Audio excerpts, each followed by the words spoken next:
I met Donnie 40 years ago. Now, our son brought Donnie home, and we had 10 years of Donnie being around our home. Donnie was part of our family, and that's how we came to know him and became really almost like a brother, a father, and a best friend to him.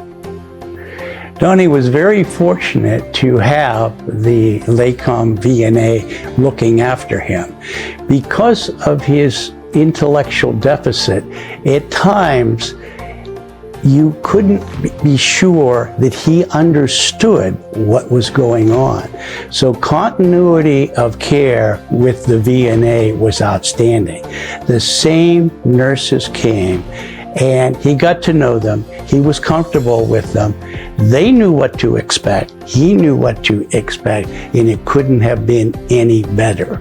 So I was always happy when he would tell me, I talked to him at least once every day, that the nurse came to see him. And as I say, it was really great to have that reliable care, and also the fact that they knew what he needed without having different people come and have to start from scratch. I'd say one of the most important things to Donnie was being just a very great person, very positive person, very inquisitive person. Donnie had some intellectual challenges, but you would never know it. He was just above and beyond what anybody might expect from a good friend. Donnie moved into Parkside actually in 2011. He had had some heart problems and could no longer really live in his own house and take care of his medication and understand just exactly when and what to do. So he lived a good many years there with fantastic care the whole way through. But as we go to some of the most recent couple years, he needed more care. He needed catheter care in the past year. And that, of course, brought in the VNA to do this work for him, because Parkside did not give that level of care.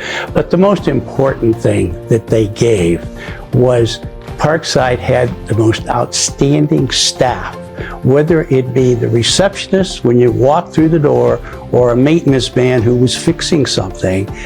They treated him like family. And the most important nurse, and Donnie's best friend, and almost like his mother, was a gal by the name of Cece. She had 3 little boys that she at times had around that Donnie could meet, and actually Donnie attended some of their sporting events, and it was like family to him. So I must say is that his care became more involved, and it was so great that Parkside agreed to keep him there through care that was at a level that something that they didn't offer every day.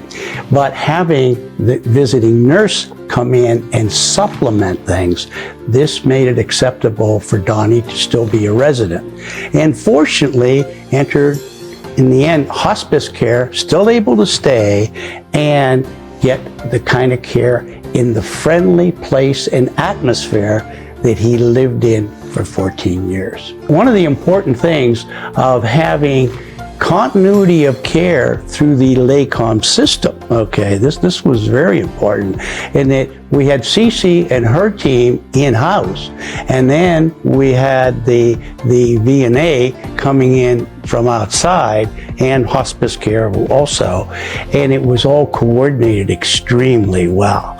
So the continuity of care for Donnie, and also I think you get better care if everybody's on the same page, dealing with the same ideas and principles. I would say it's very important, especially in Donnie's case, about the butterflies that are done in releasing them. The important thing in Donnie's life, he loved flowers. He loved gardening. Took care of the flower beds at Parkside. And there were plants there that butterflies would come to. Plants that he put in the ground, plants that he weeded around, plants that he watered. So in his case, it's more important yet, and it makes more sense to have a butterfly released in Donnie's name. Leslie did send me to my phone 3 pictures of a monarch butterfly on some of the flowers that Donnie used to take care of. And it was so interesting that we would think, in fact, I actually forwarded it on to my 3 daughters, who also knew Donnie quite well over the years. But it was so appropriate that here's Leslie going back for something, and she sends me this monarch butterfly, wings spread, and say, Donnie is here. And I thought, boy, Leslie, how true that is. And my 3 children, 2 in Florida, 1 in Phoenix, all agreed the same way.